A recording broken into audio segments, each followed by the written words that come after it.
Video বানানোর জন্য একেবারে রেল লাইনের মধ্যে তারা আপনারা দেখেন উপরে এখানে যে মোবাইল অর্ধেক দিয়া যায় নিচে এইভাবে ভিডিও বানানোর জন্য তারা মোবাইলটা এখানে রেখে দিয়েছে। এখানে কখন কি হয়ে যায় বলা যায় না, দেখা জানি দেখে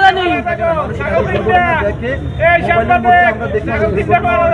কিছু ঘটে যায়, কিন্তু সেটাও কিন্তু তারা এত আক্কা না করে আজকে তারা কি করলো, এই ট্রেনের নিচে মোবাইলকে রেখে